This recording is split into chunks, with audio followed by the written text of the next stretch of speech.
Investigating the death of a baby at a Midtown apartment building. Tonight, reported missing and later located with critical injuries. The police investigation underway.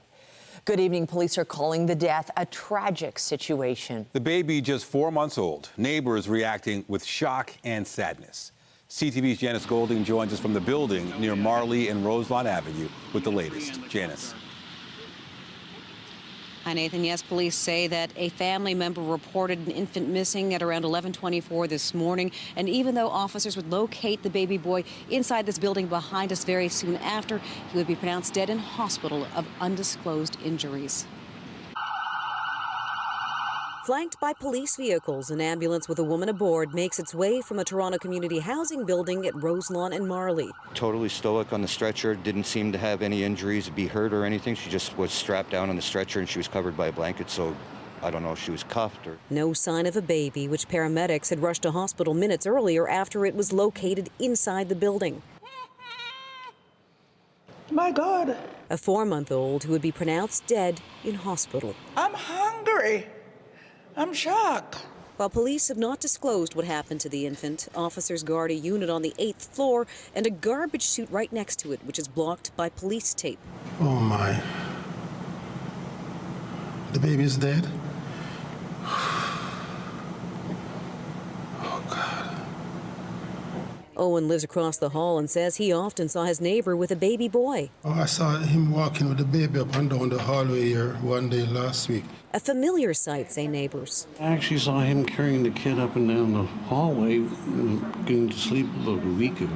William says he actually saw the infant's father at the building's entrance at around 5:30 this morning. He was freaking out about something. He was talking to somebody on the phone. He said, come back, come back, come back. An hour earlier, Tony, another area resident, says he was awakened by police. Going through my dumpster right there. They didn't say what they were looking for. They just said they were looking for something in the dumpster. While they will not say where they located the 4-month-old, officers stood guard outside the main floor garbage room, which is marked by a sign reading, "Please keep compactor door closed." It's really terrible. It's shocking when a baby or an infant passes. And I hope that baby has peace in their heart wherever their soul goes. While police say there is no safety risk to the public, building residents say their sense of security has been forever altered. And police say they recognize this is a tragic situation which raises many questions, but they won't be disclosing any further information at this point. Reporting live, I'm Janice Golding. Now back to Michelle. Thank you, Janice. Some dramatic moments this afternoon as several residents had to be rescued from an apartment fire. This unfolded near Keele and Finch just after 2. Emergency crews say they arrived to find heavy smoke coming from the 2nd and 3rd floors. Several people were assessed at the scene for smoke inhalation. The family of a woman struck and killed by a school bus last month made an impassioned plea today. They're calling for improvements to school bus safety following a number of fatal incidents this year. CTV's John Musselman joins us from Kingston Road with the story. John. Well, Michelle, Rachel Turner was hit by that bus on the road right behind me. Her family does want those changes so that it will prevent more deaths in the future. Rachel Turner was a university graduate, a passionate traveler, and a beloved daughter and sister. Her life was cut short after she was hit by a school bus while in a crosswalk. It happened last month on Kingston Road, less than a block from her family's home. She died in hospital 4 days later. You know, 5 minutes before, she was handing me a scone that she was making for her boyfriend's, family Thanksgiving.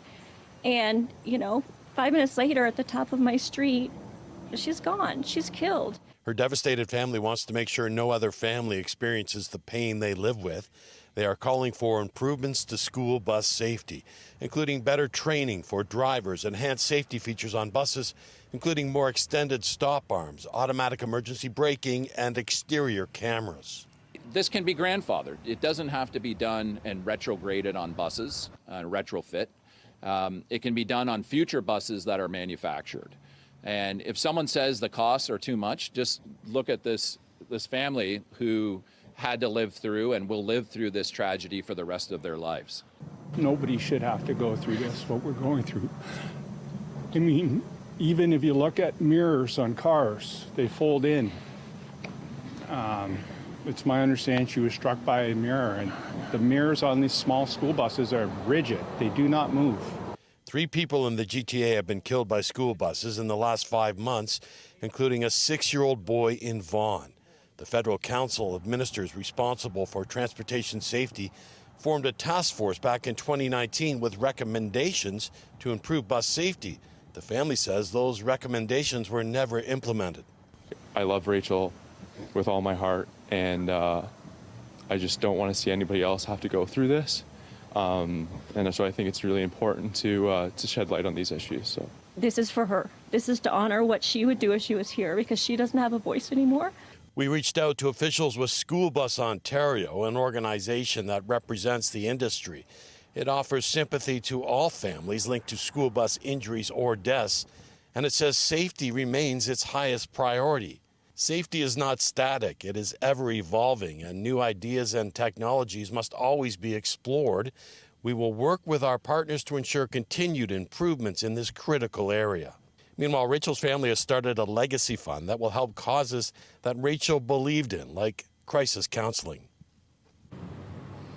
And the family tells me nearly $150,000 has been raised towards that legacy fund. Reporting live, I'm John Musselman. I'll send it back to you. Thank you, John. The city is trying to improve road safety. The mayor announcing plans for a key upgrade to the municipal fleet. All 500 of city trucks will have side guards by 2026 at the end of the year. Mayor Chow said installing side guards on heavy-duty vehicles will help make the city safer. Officials cited research linking their use to lower fatality rates among cyclists and pedestrians. Over 30 city vehicles already have the protective bars. The staff report goes before the Infrastructure and Environment Committee next week.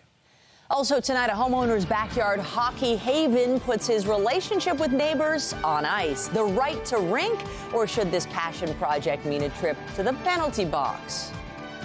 But first, a look at the forecast. It's cool and windy out there. Rain's expected tonight, and more rain's expected over the next few days. Also, it's our second night at Oakville Place, where we are once again collecting toys from our generous donors for the Toy Mountain campaign. Yes, Jessica Smith and Andrea Case are leading the campaign for us this year, and they join us live with their fabulous festive sweaters. Hello. You can call us the Sparkle Sisters, I think, tonight. I like it. Welcome, everybody, to Oakville Place. Yes, we're here for the second night in a row for the 29th annual Toy Mountain campaign. Jess, how are you doing? I'm so excited. Yesterday was amazing. Today, I'm seeing a literal mountain of toys, and we just got started. Absolutely. So what we're going to do is we're going to bring in the people from Salvation Army. This is their region, so we're going to let them come in. We're going to chat a little bit, and while they're coming in, we also want to do a shout out to the Toronto Area Ford dealers, Access Storage, and we're also looking at Best Buy. Yes, so we didn't get to give them a proper thank you yesterday, so we're giving them a proper thank you tonight. And of course, you'll see them throughout the campaign. So right now we have Matt and Lynette. Yes. And let's first of all welcome you to Toy Mountain. How are you feeling? We are super excited. I can't believe the amount of toys that have come, and it's going to be a wonderful Christmas for kids. It really has been quite special seeing all these toys get donated. What does it make you feel when you see this? And we're just getting started. How do you feel? I feel absolutely wonderful. It's so difficult every year to see parents have to make these impossible choices between toys and food for Christmas. This is such a wonderful event. It's a great way to show our support for our community and help people have a great Christmas. So how happy are you to have us here in Oakville? Because this is your region. Yeah, we are so excited because we know that all of these things that are here today, all these toys that are here, many of them are going to benefit that, and we couldn't do that without partnering with people like you guys. Okay, well, let's let Jess do some weather, because this is usually our weather segment. So Jess, take it away. Get some stuff going, but you know what? We have so much more coming up at Toy Mountain, but the forecast really has been one where I kind of want to be inside of a mall, donating, kind of helping to give back, and it's a great day to do so because the weather has not been the greatest. Temperature-wise, it's been an above seasonal day, but I think it is cooling down just a little, but it is the end of November after all, so keep that in the back of your mind. We are watching for showers heavy at times as we head through the overnight, and that's how we get into our day tomorrow before we get a small break. Coming up, I'll have a full look at your long-range forecast. We will have more from Toy Mountain, and there's a bit of a contest going on. I've got my friendship bracelet on. It's got a lot to do with it, but for now, we'll send things back inside. Big clue, big clue. We look forward to it. Thanks, everyone. Thanks, guys. In Brampton, city officials are trying to prevent violent scenes like the one that unfolded outside a Hindu temple earlier this month. Leaders have created a bylaw to ban protests near places of worship. CTV's Raheem Ladani joins us live with the details. Raheem. Nathan and Michelle, I spoke with a city councillor who told me there are people in his community who aren't comfortable going out to pray right now because they're afraid they'll get caught in the middle of a protest, which, as we've seen recently, does turn violent at times. These are the type of people that this new bylaw is meant to protect. The city of Brampton has made a major move it hopes will stop the recent religious violence in its region. Our goal is to make sure whether you go to a mandir, a gedora, a synagogue, a mosque, a church, everyone can pray in peace, free of harassment, violence, and intimidation. Under this new piece of legislation, it is now illegal to protest within 100 meters of a place of worship. Passing unanimously, councillors say it is not meant to stop peaceful gatherings and demonstrations. When your rights to do so begin to infringe upon the rights of others to be able to do prayer in a peaceful manner, that's where here at the City of Brampton we've taken a step to communicate and to say that that is not permitted in our city. A push for this bylaw came to the forefront earlier this month after several demonstrations in Peel Region escalated to violence, with religious groups clashing at temples and gurdwaras. While several people have been charged, it also came at a financial cost. The price tag for police protecting those places of worship is pegged at $400,000. Now, anyone found guilty of breaking Brampton's latest legislation could face a fine up to $100,000. The temperature has cooled in terms of, on the ground, we're not seeing these protests coming up again right now, but there's that level of concern still exists. That concern will likely linger, with one loophole in the bylaw. Inside many places of worship, there are banquet halls. If a foreign government rents the space, people would still be allowed to peacefully protest. Who's a terrorist? India! It does not include third-party rentals of a place of worship. It's specific to protecting the right to pray. The narrow scope done deliberately by Brampton's mayor to ensure it is upheld against any challenges. And speaking of potential challenges, Mayor Brown says he does expect the Civil Liberties Union to challenge the bylaw, but he says he's confident that it'll stand. Reporting live, I'm Raheem Ladani. Michelle, I'll send it back to you. Thank you, Raheem. Scary moments on the 410 last night where OPP say a man was robbed at gunpoint. It happened just after 8. The victim's vehicle was struck from behind between Sandalwood Parkway and Mayfield Road. It's alleged 3 or 4 suspects, one armed with a gun, another with a knife, robbed the victim. And a standoff in Barrie ended early this morning with a male suspect surrendering to police. He had barricaded himself inside an RV for 16 hours. It started with police responding to a weapons call and a gun was discharged. Tactical officers surrounded the scene on Bayfield Street and evacuated the area. The man's facing weapons-related charges. The police say several homemade explosives were found in the RV. The suspect charged in a deadly attack on the TTC pleaded guilty today to second-degree murder. Back in March of 2023, 16-year-old Gabriel Magalhaes was stabbed at Keele Station and died in hospital. Jordan O'Brien Tobin, 22 years old at the time, later told family and friends he'd picked a target at random. He faces an automatic life sentence with a judge deciding parole eligibility in February. We turn to the battle over a massive backyard rink in Markham. The owner dropping his gloves with the city, duking it out in what's been a long face-off over the outdoor amenity. CTV's Natalie Johnson reports. You have the rink done by a company called My Backyard Rinks. Martin Ross is the first to admit that his backyard rink, the glycol runs through those lines right there, is a cut above the standard shinny shanty. It's a beautiful outdoor rink that's kind of done properly. It's not your typical, 2x4 boards with a tarp thrown down. A hockey haven in the back half of his massive backyard that has become the subject of a years-long dispute with both neighbors and the city. Nightmare. Tell me about that. Yeah. Ross lives in Markham's scenic Unionville, and his home has heritage designation. And so when he put up the rink during the pandemic without permission, I did this for my kids. It wasn't long before the city stepped in. They are indeed the 600-pound gorilla to fight against. Some neighbors incensed about Ross's overhaul of the heritage property, along with the noise and all the errant pucks that they say has come with the rink. This gentleman has completely destroyed what was a gorgeous backyard full of greenery that supported privacy and quiet for the surrounding neighbors. And without permits, he went ahead and tore down massive 100-year-old trees and has turned it into a parking lot. Ross admits he was wrong to cut down the trees, but has been fighting for his right to the rink. 2 years ago, a Superior Court ruled that the city of Markham can legally step in to remove it. Ross's recent attempt at an injunction was dismissed. Mr. Ross has felt all the way along that he's above the law, that bylaws don't apply to him, that he doesn't have to behave in a way that any civilized neighbor would behave. It's been stressful on me. It's been stressful on my kids. The city of Markham telling CTV News in a statement that its lawyers and Ross have reached an agreement to restore the property to pre-2021 conditions. The remediation work will be carried out by the homeowner. Ross says he's preparing to reluctantly remove the rink. Would we have Wayne Gretzky today if Walter Gretzky didn't build the backyard rink that he built? An unpermitted passion project that pitted hockey against heritage.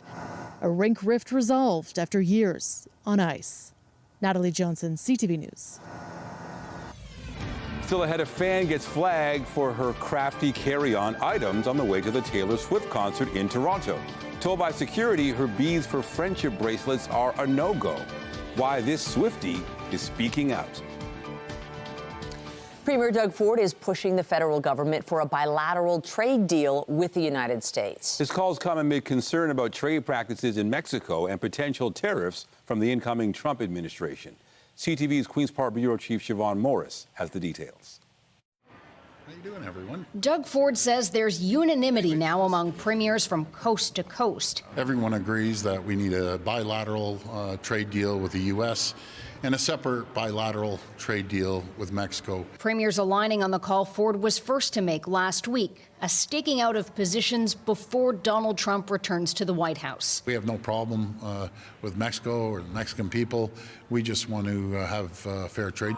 Mexico hasn't slapped tariffs on Chinese-made electric vehicles. That would match moves by the U.S. and Canada, which have invested big in the sector. We know Mexico is bringing in cheap Chinese parts, slapping made in Mexico stickers on, shipping it up through the U.S. and Canada, causing American jobs to be lost and Canadian jobs. Ford has called Mexico a backdoor for China to get access to the North American market. I believe those concerns are legitimate, and Canada, as a partner in the NAFTA trading area, shares those concerns. Concerns Prime Minister Justin Trudeau brought directly to the Mexican president at the G20 summit this week. We pledge to work together and continue to have frank conversations and make sure that we're protecting trade in North America as best as we can. Leaving the door open to separate trade deals with the U.S. and Mexico. Premiers want a meeting with the Prime Minister. To make sure that we're all on side. Another great consensus is it's all about Team Canada. The Premier has invited some American governors to talk trade, though in this transition period, he's not sure if they'll accept. Doug Ford plans to head to Washington to make Ontario's case for trade and jobs in February or March. At Queen's Park, Siobhan Morris, CTV News. And the Ford government is also outlining plans for a crackdown on immigration scams. It's focused on the provincial program that nominates skilled applicants for permanent residence. Officials say the proposal would require more transparency and accountability from representatives and services hired to help with those applications. The legislation would set punishments, including bans and fines, for fraud and more serious offenses. Ontario's NDP has tapped former Toronto Mayor David Miller to help craft new financial deals for cities. Leader Marit Stiles announced his appointment as special advisor today. He is expected to consult with local governments and mayors, as well as hold consultations and make recommendations to the party late next year. There's one less face around the federal cabinet table after Randy Boissonnault stepped away from his role as Minister of Employment today. The Edmonton MP has been under the microscope for months, facing questions on matters including his former business. But calls for him to resign have grown amid scrutiny of his claims of Indigenous heritage. The PM's office said he and Boissonnault had agreed the minister would step away from cabinet to focus on clearing the allegations made against him. Veterans Affairs Minister Jeanette Petitpas make that pedipod tailor will temporarily assume Boissonneau's responsibilities. There is late-breaking development to share with you this evening to do with an upcoming parole hearing for serial killer Paul Bernardo. CTV News spoke today with a lawyer for the families of Kristen French and Leslie Mahaffey. Bernardo was convicted in the violent kidnappings, sexual assaults and murders of the two teens back in the 90s. While serving a life sentence, he is entitled to parole hearings. The families have been told they would only be able to present victim impact statements virtually, but this evening we're hearing from the Parole Board of Canada that it is working to accommodate the in-person presentation of statements for those who'd like to do so.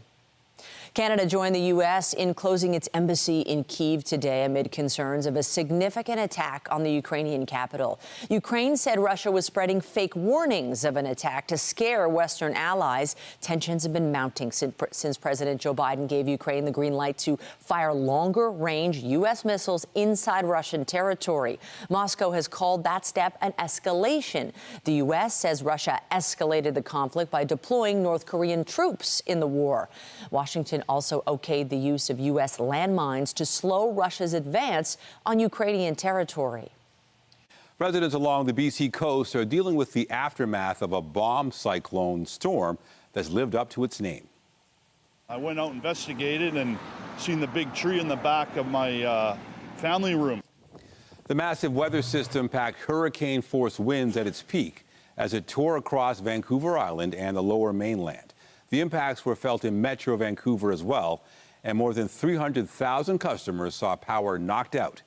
BC Hydro says the lights are back on for most, although downed trees are making it harder for crews to reach certain areas. Meantime, in Saskatchewan, snow is still causing travel disruptions. Some areas had about 30 centimeters of snow yesterday, leading to significant delays at Regina Airport. Snowfall and winter storm warnings were still in place in parts of that province today and neighboring Manitoba.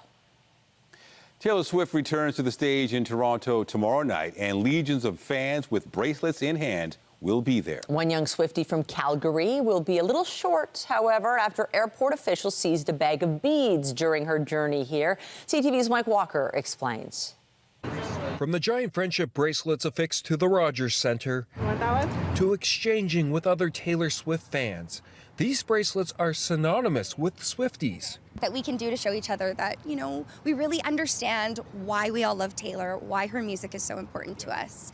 But Caitlin Medrick arrived in Toronto from Vancouver for tomorrow's concert empty-handed, though that was never the plan. I was really counting on that 4 hours to make my beads on the plane and make my bracelets. After stopping in Calgary to pick up her mom, she says airport security there flagged an issue with the amount of beads she had in her carry-on. Medrick says she was forced to toss more than $100 worth of beads in the garbage, left with this small bag. She says there was no issue with airport security in Vancouver. And why the inconsistencies between airports. The Canadian Air Transport Security Authority states on its website that solid beads in quantities of 350 milliliters or less are permitted in carry-ons. Those that exceed that amount are permitted subject to a visual inspection. CATSA also warns certain powders and granular materials may require additional screening, and in some cases, the items may not be permitted. There's always the ability in their protocols to just, do a visual inspection or anything else that is needed to confirm it's not drugs or explosives. CTV's public safety analyst Chris Lewis says those protocols are meant to ensure safety, but in this case, I think they overdid it, and it was really an unnecessary thing. After touching down in Toronto, Medrick has filed an official complaint with CATSA. I just hope it doesn't happen to other people. This has bewildered other Swifties who have traveled here with beads and bracelets in their carry-on. They didn't have a problem with me going through, and there's so many other people going through with beads. CATSA says it takes all complaints seriously, but can't comment on this incident with the investigation now underway. Eris Tour 416. As for Medrick, she's connecting with other Swifties here. There's been so many amazing Swifties coming to the rescue, offering beads, offering bracelets. Helping her start from scratch. Mike Walker, CTV News. I'm Andrea Case at Oakville Place. I'm with Matt and Scott from Access Storage.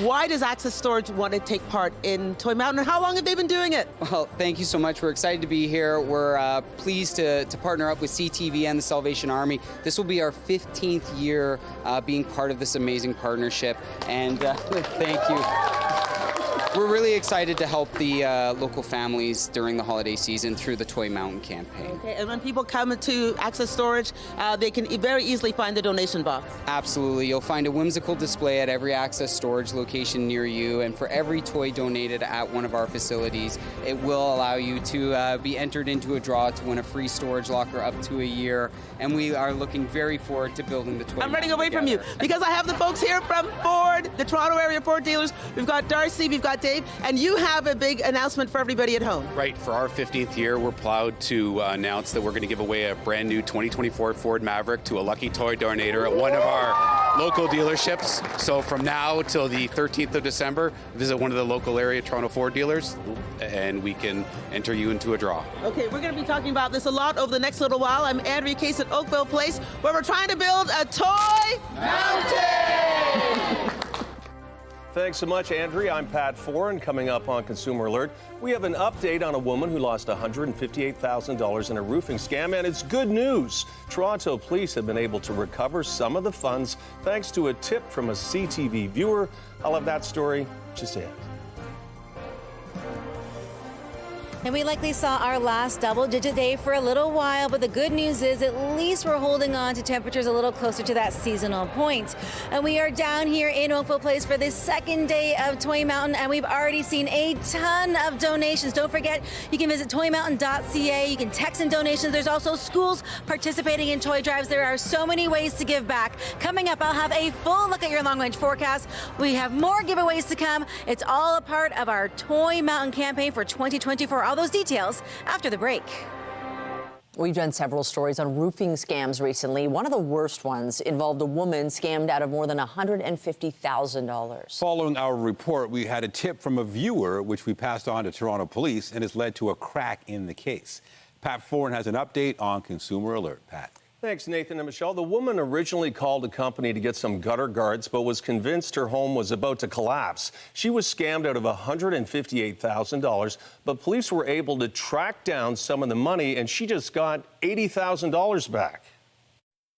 Getting that money back, boy, oh boy, did that make me feel so good, and my family too. Sita Dubois of Scarborough is feeling a lot better than when we first met her in September. At that time, she was devastated after hiring two men for a simple job installing gutter guards. But when they got on her roof, they said her home was about to cave in. Extremely shocked, just in a state of disbelief, but you're scared about it. They said the repairs would be $158,000, and she had to pay in advance. Went over to the bank, got whatever they asked for, paid the whole thing. After they got the money, they didn't come back, and her son found out the photos of the rotting roof weren't from their house. Immediately, this is a scam, so I called her and said, you got to stop, do not give them any more money, call the police. Following our story, a viewer said he recognized both men and that they weren't from Canada. We passed the information on to the Toronto police, who contacted Interpol, the international police organization. She referred all this to Interpol because one of your viewers had recognized the guys from the pictures taken at her house. Our story also got picked up in the UK by the Daily Mail, which talked about the roofing scam and showed photos of the two men. The investigation is ongoing, but Toronto's fraud squad has recovered $80,000, which was just returned to Dubois. The officer was able to track the money that I had given the scammers, and she actually got back $80,000 for me, which is half of the amount. The case remains open, and Dubois is hopeful more of her money can be recovered. She is grateful and thankful she contacted CTV News. You've done an awesome job. I couldn't have asked for anything better. I love CTV News and I love Pat Foran. So thank you guys very, very much. You're the best. And it's important to be extremely careful hiring contractors for roofing, renovations, or landscaping jobs. Do your research, check references, and don't pay in advance for work until it's done. On your side, I'm Pat Foran. If you have a consumer story idea, email us at alert@ctv.ca. Our toy collection efforts are well underway as we aim to build a mountain of toys this holiday season. And for your generosity this year, there are several opportunities to win big. Our Andrea Case and Jessica Smith are soaking up the festive scene at Oakville Place tonight. Andrea, we'll start with you. Michelle, Nathan, yes, we are here at Oakville Place, and we are here with a couple of fellas from the Toronto area Ford dealers. And there's a pretty big prize we're giving away this year. We told you a little about it a few seconds ago, but now we're going to talk a little bit more. Tell us about this brand new 2024 Ford Maverick pickup truck. So, Andrea, this is one of the newest segments in the market. It's a small compact truck. It's hybrid powered. It's great for all the urban folk in the Greater Toronto area for this great contest. How long has Ford been involved in Toy Mountain? So your Toronto area dealers have been, this is our 15th year, and over the 15 years we've given away 12 vehicles to 12 lucky toy donators at our local dealerships, $874,000 in cash donations from the dealers, collected 143,000 toys, and all the employees and the dealers and our client base is ready to go at it again this year. Okay, so everyone at home is saying, I want that vehicle. I know it's going to be in white, that's the color. How do they get the vehicle? How can they enter the contest? Andrea, all you have to do is visit one of the local 23 stores, which are listed on the Salvation Army website. Visit the dealership, bring us a toy, you will receive a ballot, it will go into a draw, and we will close the contest on the 13th of December, and we will give away the truck on your grand finale on the 20th. Okay, so Darcy, everyone remembers when Oprah gave away a car, you're getting a car, and they had to pay the taxes on the car. Will they have to pay the taxes on this vehicle, Darcy? No, they do not. This is all in ownership, and we'll also pay for the registration and licensing. Okay, fantastic. And so also what's new this year is that kids get a chance through their school to donate to Toy Mountain. Can you tell us about that program, Darcy? Yeah, you know, we talked about it a little bit last night, and it's a new initiative that the Salvation Army came up with, children helping children in these schools, and it's just a great initiative to get these young kids, interested in the charity, doing the work, understanding the need, and raising a whole bunch of toys for Toy Mountain.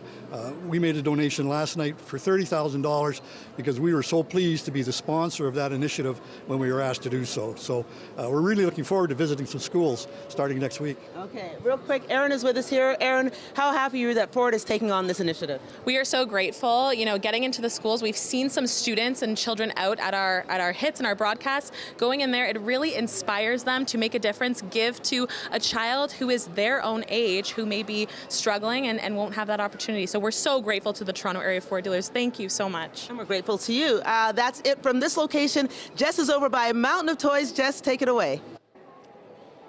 Thank you, Andrea. Well, it has been so exciting already with Toy Mountain, and it's only day 2. I have Nicole from Oakville Place.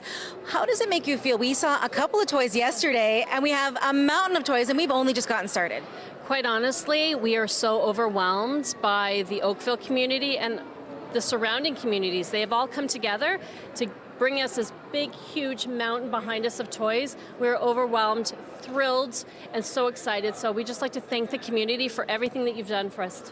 It's just been amazing. It is mind-blowing, and there's quite the crowd growing around. As this is Dawn from One King West Hotels. Now, you're about to do a draw that is going to make somebody's day. And I was saying before, we have Taylor Swift and Santa neck and neck for who's the most popular person here today. But, Dawn, how does it make you feel to know that you're going to help make someone's dreams come true? This is exciting. We're just so happy to be a part of this and looking forward to see who the winner is. All right, everyone can do a little drum roll, please. All right, Dawn, go ahead. Right now, we're going to do the draw to see who is going to see Taylor Swift. It's very exciting. My heart is racing. All right, Dawn. Okay. Bethany Spencer. Do we have Bethany Spencer in the house? From Oakville. From Oakville. Congratulations to Bethany Spencer from Oakville. Thank you so much. And thank you to everyone who participated in donating a toy, because it all goes back to Toy Mountain, helping to help kids in need in our community. I'm going to switch gears. My heart is racing, Dawn. Oh my goodness. We have to talk about the forecast. How am I supposed to do the weather after this? Someone is going to go see Taylor Swift, and that is so exciting. But what's more exciting is the fact that your forecast is still somewhat seasonal as we make our way throughout the rest of our evening. Now, temperature-wise, it isn't too bad out there. We're sitting at 9 degrees here in the city of Toronto, out towards areas through Windsor, about 5, and the same through Ottawa. Now, as we head through the overnight, yes, it gets a little bit cooler, but it still stays above seasonal. This month has been unusual in a lot of ways.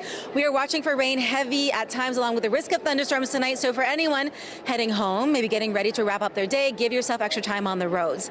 Into the day tomorrow, very seasonal sunshine to start, and then the cloud cover comes in, and then the rain. So if you're going to see Taylor Swift tomorrow, you'll be dry to get there likely, but heading home, it'll be a little soggy. We've been watching this line of showers making its way through. It's quite strong, and it brings gusty winds overnight tonight. So again, hold on to your hats if you're heading out this evening.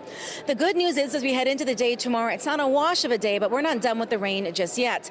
Timing everything out, again, the showers roll through again heavy across southern Ontario overnight, and we'll go right through to the day tomorrow, where we get into at least a little bit of sunshine to start the day before things shift a little bit heading into the afternoon and evening. So again, it is the end of November after all. We are finally experiencing sort of November-like weather. As we head in towards the end of the week, more showers on the way for your Friday, so again, don't put that umbrella anywhere.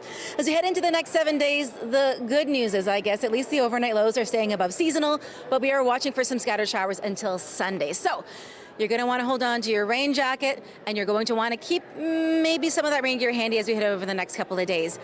Overall, it's fantastic. I'm going to send things back inside. Somebody won Taylor Swift tickets. Oh my God, Santa. Again, Santa and Taylor Swift neck and neck for who's most popular today. I don't know. It's a close one. Thank you, Jess. Also tonight, a new shot of protection against a debilitating disease and a reminder of the need for travel vaccinations before winter vacations. That's coming up.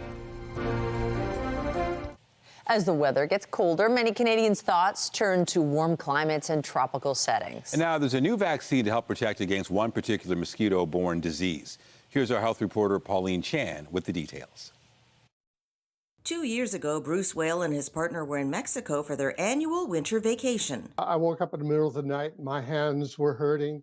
It was very painful. But then as each day increased, I started getting very sore joints. My muscles started hurting. I had a fever. It was chikungunya, a mosquito-borne illness that Whale had never really heard of at the time. Chikungunya is virtually non-existent in Canada endemically, but we do see cases of it clinically in terms of returning travelers or people who are visiting friends and relatives. Dr. Paul Jones says there are some 114 countries where the disease is endemic, including India, Mexico, Brazil, and countries in East Africa. But a new vaccine has just been approved in Canada to protect against chikungunya. It's called Ixchiq. It's a live attenuated vaccine that basically we give to patients. There's contraindications. You can't give it to someone who's pregnant or breastfeeding or intending to be so, but it appears to be safe in those 18 plus, including elderly individuals. It's not covered by OHIP and costs about $200. But for travelers like Bruce Whale, who also picked up the Zika virus, another mosquito-borne illness, the vaccine is well worth it. The vaccine would be of great use to those who have not had it, and I highly recommend it. For me, I have a natural immunity to it now. It may be that we're undercounting the mortality that is attributable to chikungunya, because often people don't die of the disease, they die of complications of the disease, especially if they have pre-existing conditions such as heart disease, lung disease, diabetes, kidney disease. And Dr. Jones reminds travelers that it takes time for vaccines to take full effect, so now is the time to look into getting travel vaccinations before that winter vacation. Pauline Chan, CTV News. The former members of One Direction reunited this morning for the funeral of bandmate Liam Payne. Harry Styles, Zayn Malik, Neil Horan, and Louis Tomlinson joined friends and family at the service. Payne's girlfriend, Kate Cassidy, and his former partner, Cheryl Tweedy, were also among the mourners. The 31-year-old singer died after falling from a hotel balcony in Buenos Aires last month. His death triggered tributes from fellow celebrities and fans around the world. Some unfortunate news for Sarah McLachlan fans. The Canadian singer has canceled her nationwide tour.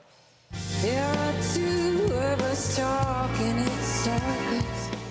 McLachlan was set to crisscross the country to mark 30 years since the release of her album, Fumbling Towards Ecstasy. She took to Instagram, sharing concerns about her vocal health. The singer shared that a specialist has advised her to rest her voice to avoid causing permanent damage. The tour was scheduled to start November 1st. The Country Music Association Awards are tonight, and fans will be watching to see if one duo takes the stage.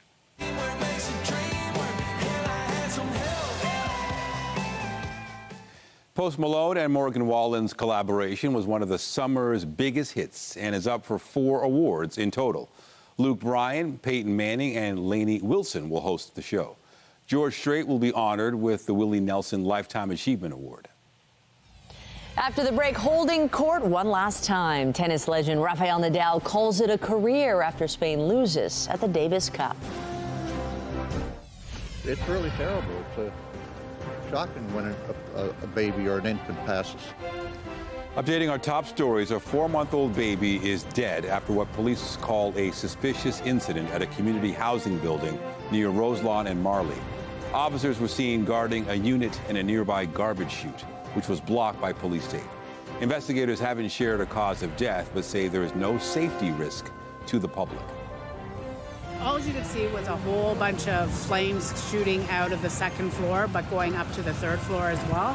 Several residents had to be rescued from an apartment fire this afternoon. This happened near Keele and Finch just after 2. Emergency crews say they arrived to find heavy smoke coming from the 2nd and 3rd floors. Several people were assessed for smoke inhalation. We've taken a step to communicate and to say that that is not permitted in our city. And the city of Brampton has passed a motion banning protests outside places of worship. This follows several demonstrations in Peel region this month that turned violent, with religious groups clashing at temples and gurdwaras. Remember to keep up to date day and night at ctvnewstoronto.ca and by downloading the CTV News app. On the markets, the Canadian dollar was at 71.52 US, down 1/10 cent. Oil was at 56.64, up 2 cents a barrel. And the TSX Composite Index closed at 25,036.46, up just under 26 points. The Business Report is brought to you by Canadian Western Bank, the bank built for business. Former Prime Minister Stephen Harper has been appointed the new chairman of the Alberta Investment Management Corporation. That province said Harper will oversee AIMCO's effort to restore confidence and stability in the Crown Agency. AIMCO manages more than $160 billion in funds, including pension funds and the Heritage Savings Trust Fund. Harper said he will not be paid for his work. And furniture and appliances retailer Leon's and its subsidiary, The Brick, are facing an investigation from Canada's Competition Bureau. The probe will look into whether the company's misled customers through deceptive marketing practices. However, at this stage, there's been no conclusion of wrongdoing. In a statement shared with CTV News, the company said they're committed to cooperation with the Bureau and have protocols to meet advertising standards. An emotional end to a stellar career for Spanish tennis legend Rafael Nadal. He is retiring after a loss at the Davis Cup Tuesday. Mixed feelings makes the things a little bit more difficult. But that's it. I mean, we went on court, we lived that moment. Nadal congratulated his Dutch opponent for his 6-4, 6-4 victory. The 38-year-old has 22 Grand Slam titles under his belt, but announced the men's team event would be his last. He's been dealing with hip issues and had surgery last year. Nadal retires as the second most successful men's singles player of all time, behind longtime rival Novak Djokovic. The Maple Leafs host the Vegas Golden Knights at Scotiabank Arena tonight. Toronto's looking for its 3rd win in a row after beating the Oilers and Capitals last week. Puck drop is just after 7:30. They'll once again be missing captain Austin Matthews, who's been out of the lineup for 2 weeks with an undisclosed upper body injury. It's beginning to feel a lot like Christmas here at Oakville Place. We are here for the 29th annual Toy Mountain campaign. So much more to talk about when we come back. Stay with us. Thanks for joining us. Tonight, the bomb cyclone batters BC's coast. All of a sudden, I just heard this like a bomb went off. Seen the big tree in the back of my family room. Hurricane force winds and power cut to tens of thousands. Later on CTV National News. Well, Oakville Place still the place to be, where we are well on our way to build a toy mountain. A partnership with the Salvation Army to make this season a little brighter for families here in the GTA. CTV's Andrea Case and Jessica Smith, you've got everyone geared up for giving at Oakville Place. Absolutely. There are hundreds of toys behind us. These people donated toys to win the Taylor Swift tickets, which we gave away a little while ago. We want to thank IKEA and Park and Fly. Park and Fly has been with us for years. IKEA is a brand new sponsor for Toy Mountain. We're happy to have them this year. And you can also do some donations at different schools. They're all participating. You can find them on the website toymountain.ca. And we have another special guest, an integral part of Toy Mountain. Erin, day 2 is almost done. How are you feeling? Feeling so great. You know, we see thousands of toys behind us. I think the team here at Oakville Place said 2,000 toys, over 2,000 were donated and ballots were given out. To put it into perspective, that's 2,000 children who will receive a toy this holiday season. So just warms our hearts. Okay, well, we will see you next week. Take care, and everybody keep donating. Jess is going to continue with the weather. It's so hard to focus on doing the weather because there's just so much joy going on in the room, but we will focus on your forecast as we wrap up our day today. It's a little soggy out there. It feels like November, right? It is the end of the month. It's hard to believe we've seen temperatures in the 20s throughout this month. We're back to a much more seasonal point, though, as we step in towards the end of the week. Temperature-wise, right around southern Ontario, it remains relatively mild. We're at 9 here in the city, 5 through Windsor, and 5 through Ottawa. As we make our way in towards the next couple of days, yes, it is a little cool. Yes, it is a little rainy, but overall, it's not so bad, all things considered.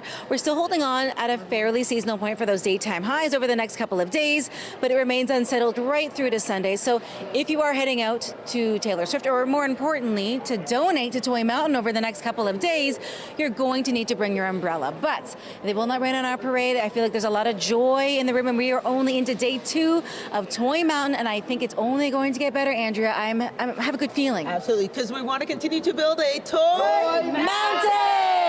Send it back to you. Well done. Thank you so much. Yeah, the mountain is well on its way. Well, that's it for us, but you can join Omar Sachedina tonight at 11 for CTV National News, followed by Zoraida Allman with your next local newscast at 11:30. In the meantime, our coverage continues anytime on CP24 and at ctvnewstoronto.ca. For Jessica Smith, Andrea Case, and the whole team here at CTV News, thanks for watching. Have a great night.